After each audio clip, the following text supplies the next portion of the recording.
examination. Out of textual MCQs, any one will be asked out of these 10. So let's start. हमारा आज का question number 4। Last में हमने 3 questions discuss कर लिए थे friends, definition and characteristics of partnership, second partnership deed, and third one we discussed about partnership if the in the absence of partnership deed, which provisions are to be followed in Partnership Act 1930. Now the fourth question is, how many methods to maintain capital accounts in partnership firm? Which are? There are two methods of maintaining capital accounts. One is fluctuating capital method and second one is fixed capital method.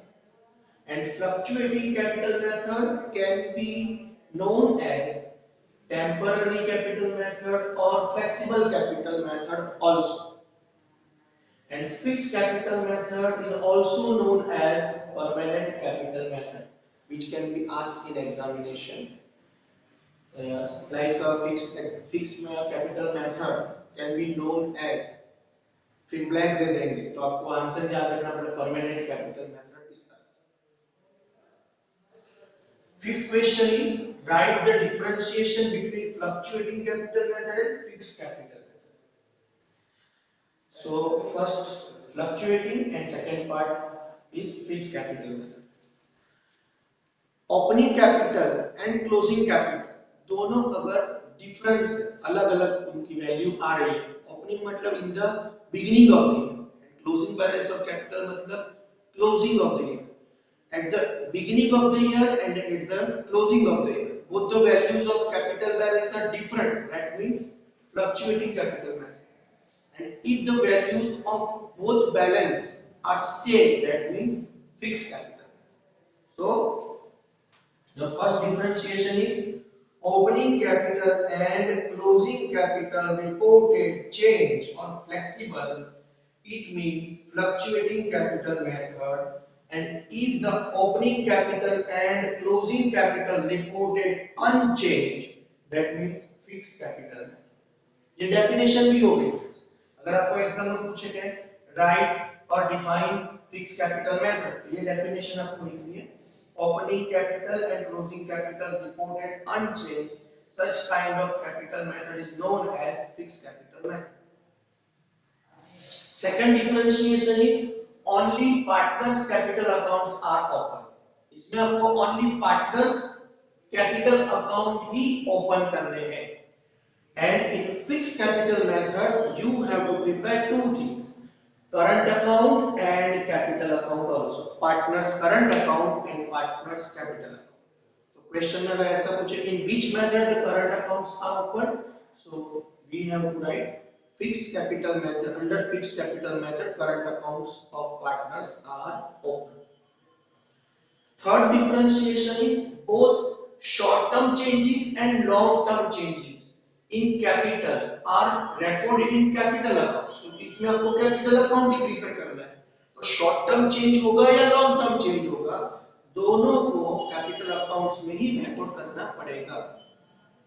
But in case of fixed capital method, you have prepared two things: current account and capital account. If short term change है तो उसको आपको current account में record करना है, long term change है तो capital account में। Short term changes in capital are recorded in current accounts, while long term changes in capital are recorded in capital accounts. Fourth, due to change in capital, capital की value change होती रहती है fluctuating capital method में, इसलिए interest on capital भी change होता रहेगा।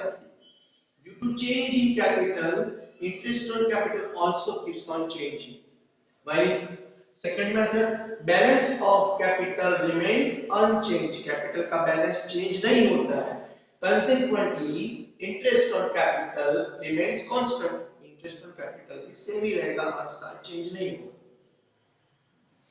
Balance of capital accounts can be credit और डेबिट। अगर फर्स्ट मेथड से आप अपनी अकाउंटिंग सिस्टम फॉलो करते हो तो कैपिटल अकाउंट का बैलेंस क्रेडिट भी हो सकता है, डेबिट भी हो सकता है। बट आपने फिक्स कैपिटल मेथड इंप्लीमेंट की है अपने बिजनेस में और आपने दो चीजें बनाई है, कैपिटल अकाउंट भी बनाया और करंट अकाउंट भी बनाया। तब capital accounts has always credit balance but current account can be credit or debit। तो उसमें कैपिटल अकाउंट का बैलेंस ऑलवेज क्रेडिट होगा और करंट अकाउंट का डेबिट भी हो सकता है, क्रेडिट भी हो सकता है। But in fluctuating capital method capital account may have debit balance also. Normally credit balance होता है लेकिन इसमें डेबिट बैलेंस भी आ सकता है। अब टेक्सचुअल एमसीक्यूज है, इसमें से आपको कोई भी एक एमसीक्यू एग्जाम में आ सकता है। एक मार्क का जो ए सेक्शन में आएगा, what is the interest on capital for partner. यहां पे फ्रेंड्स आपको इतनी चीजें ध्यान रखनी है। देखो, एक फर्म है और एक पार्टनर है। पार्टनर फर्म में जो भी पैसे इनपुट करेगा उसको हम कैपिटल बोलेंगे। पार्टनर फर्म में जो भी पैसे लगाएगा उसको कैपिटल बोलेंगे। तो कैपिटल में पैसे लिए किसने, फर्म ने लिए, और दिए किसने, पार्टनर ने दिए। जो पैसे उधार लेगा वो इंटरेस्ट पे करेगा। तो फर्म ने कैपिटल के पैसे लिए, it means firm has to pay interest on capital. तो that is expense for firm. Interest on capital is expense for firm, but that amount will be received by the partner, hence interest on capital is income for partner। तो partner के लिए वो income हो जाएगी। तो अगर exam में पूछे कि इंटरेस्ट ऑन कैपिटल फर्म के लिए क्या है, तो फर्म के लिए एक्सपेंस है, पार्टनर के लिए इनकम है। उससे उल्टा ड्राइंग, आपने ये वर्ड भी सुना होगा, ड्राइंग कौन करेगा, पार्टनर करेगा। कहां से पैसे लेगा, फर्म से पैसे लेगा। ड्राइंग का मतलब पार्टनर फर्म से उधार पैसे लेता है। तो यहाँ पे पैसे लिए किसने, पार्टनर ने। उसका इंटरेस्ट कौन चुकाएगा, पार्टनर चुकाएगा। तो interest on drawing is an expense for partner but interest on drawing is an income for firm. दोनों में उल्टा है। तो यहाँ पे आपको फर्स्ट एमसीक्यू पूछा है, what is the interest on capital. Interest on capital है वो फर्म के लिए एक्सपेंस है लेकिन पार्टनर के लिए इनकम है। तो फॉर पार्टनर पूछा है तो पार्टनर के लिए इनकम है, ये हमारा आंसर। अगर यहाँ पे फॉर फर्म होता तो वो एक्सपेंस होता। Under which method interest on capital keeps on changing, इसमें चेंज होता रहता है, फ्लक्चुएटिंग में या फिक्स में, फ्लक्चुएटिंग में चेंज होता रहता है। यहाँ पे आंसर आएगा हमारा fluctuating capital method. Third MCQ है, in which account and on which side share of partners share of profit is recorded under fluctuating capital method. Fluctuating capital method में ओनली हम क्या प्रिपेयर करेंगे, कैपिटल अकाउंट्स बनाएंगे। Only partners capital accounts are open. तो जो भी profit होगा वो कैपिटल अकाउंट में ही रिकॉर्ड होगा। अगर फिक्स कैपिटल मेथड होता तो हमने दो चीजें बनाई होती, current account and capital account. तो हमें सोचना पड़ता प्रॉफिट कहां ट्रांसफर करेंगे। इसमें हमने एक ही चीज बनाई है, पार्टनर्स कैपिटल अकाउंट। तो यहाँ पे क्या पूछा है, under fluctuating capital method. Fluctuating में तो आपने पार्टनर्स कैपिटल अकाउंट ही बनाया होगा। तो जो भी प्रॉफिट होगा recorded under fluctuating capital method in credit side of capital account, ये आंसर है, credit side of capital account. Fourth number, at the end of the year, where will you transfer drawing account in fixed capital method? Fixed capital method में drawing कहाँ transfer होगा, तो अगर fixed capital है तो current account में transfer होगा और फ्लक्चुएटिंग कैपिटल है तो कैपिटल अकाउंट बनाया होगा उसमें ही ट्रांसफर होगा। तो ड्राइंग कहाँ ट्रांसफर होगा, यहाँ पे कौन सी मेथड है, फिक्स कैपिटल। फिक्स कैपिटल में आपने करंट अकाउंट और कैपिटल अकाउंट दोनों बनाए होंगे। तो ड्राइंग है वो फिक्स कैपिटल में करंट अकाउंट में ट्रांसफर होगा टू करंट अकाउंट, ये हमारा आंसर रहेगा। How do you consider the interest on debit balance of partners current account. Friends, कोई भी डेबिट बैलेंस है उसका इंटरेस्ट क्रेडिट होगा पी एंड एल अकाउंट में। जो भी डेबिट बैलेंस है उसका इंटरेस्ट पी एंड एल में क्रेडिट होगा और पी एंड एल में जो क्रेडिट होगा वो इनकम होगी। तो यहाँ पे देखो, how would you consider the interest on debit balance of partners current account का डेबिट बैलेंस से उसका इंटरेस्ट क्रेडिट होगा, P&L में क्रेडिट होगा तो वो फर्म के लिए इनकम होगी। फॉर फर्म पूछा है तो इनकम लिखेंगे, तो ये हमारा आंसर रहेगा। अगर ऐसा यहाँ पे मैं फर्म को रब करके यहाँ पार्टनर बोल दूंगा तो उल्टा हो जाएगा, फर्म के लिए जो इनकम है वो पार्टनर के लिए एक्सपेंस होगा। Understand? What is the interest on drying of partners for a partner? ये बोला ना, देखो ड्राइंग का इंटरेस्ट पार्टनर ड्राइंग कर रहा है तो पैसे इंटरेस्ट के चुकाएगा कौन? पार्टनर। किसको चुकाएगा? फर्म को। तो फर्म के लिए ड्राइंग का इंटरेस्ट है वो इनकम हो जाएगी, पार्टनर के लिए एक्सपेंस हो जाएगा। यहाँ पे देख लो किसके बारे में पूछा है, for a interest on drying of partners for a partner पूछा है ना, तो पार्टनर के लिए क्या बनेगा? एक्सपेंस हो जाएगा। तो ये हमारा आंसर रहेगा ए, एन एक्सपेंस।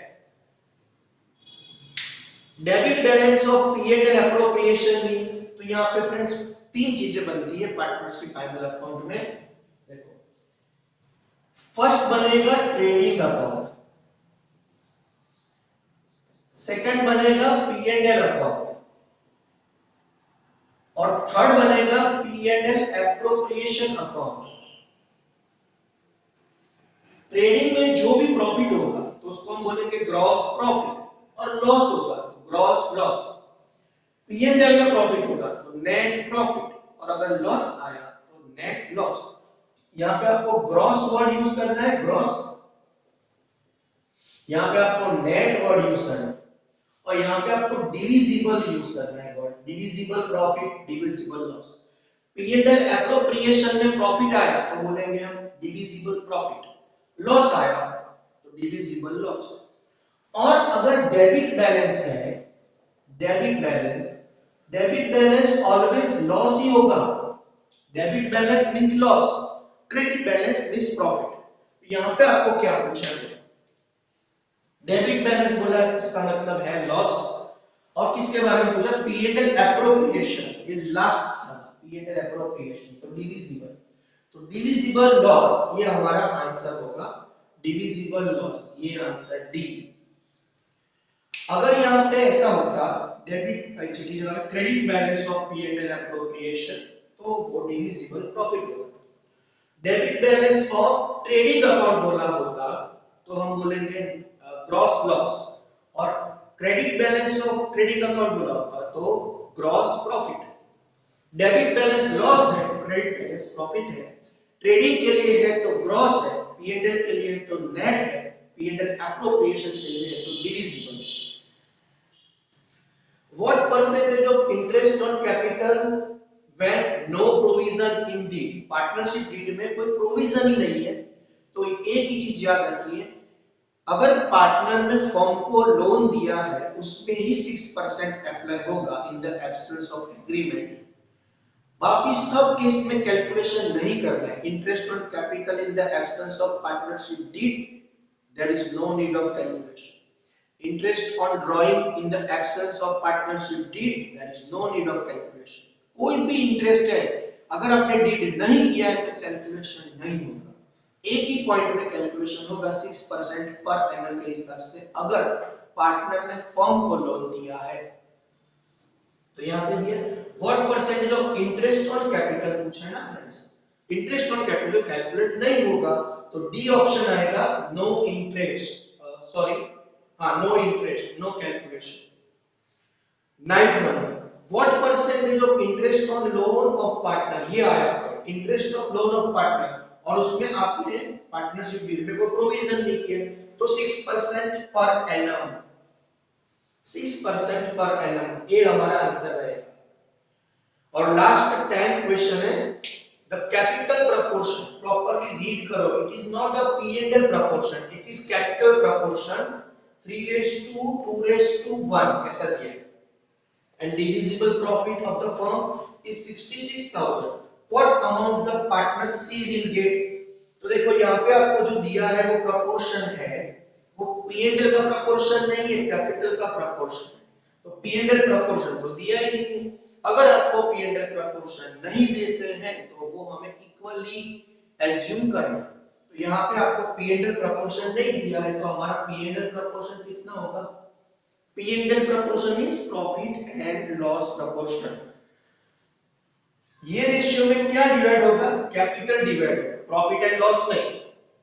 और प्रॉफिट एंड लॉस रेशियो ऐसा लिखा होगा, पी एंड एल रेशियो 3:2:1, तो हम ये रेशियो में प्रॉफिट को डिवाइड कर सकते हैं। तो यहाँ पे तो आपको प्रॉफिट का रेशियो दिया ही नहीं है, तो प्रॉफिट का रेशियो नहीं दिया है तो हमें कितना एज्यूम करना है? 1:1:1, तीनों को इक्वल पैसे मिलेंगे। तो 66,000 प्रॉफिट है, तीनों में डिवाइड करेंगे इक्वली तो सबको 22,000 22,000 22,000 मिलेंगे। ईच पार्टनर गेट्स 22,000, तो सी को भी 22,000 रुपए मिले। यहाँ स्टूडेंट्स क्या मिस्टेक करते हैं, ये अमाउंट को 3:2:1 में डिवाइड कर देते हैं, तो आपका answer wrong. carefully read, carefully read that this is not a P&L proportion, it is capital proportion। तो इतने 10 एमसीक्यूज आपको प्रिपेयर करने हैं, जो भी थियोरी मैंने डिस्कस की वो सब आपको प्रिपेयर करना है, लर्न करना है। अपनी फेयर बुक में अच्छे हैंडराइटिंग से ये सब कॉपी कर लेना, कॉपी करने से आपको मेमोराइज हो जाएंगे सब क्वेश्चन के आंसर। ओके फ्रेंड्स, तो नेक्स्ट लेक्चर में हम और प्रैक्टिकल क्वेश्चंस सीखेंगे, थोड़ी थ्योरी भी बाकी है वो भी डिस्कस करेंगे। तब तक के लिए गुड बाय, गुड डे।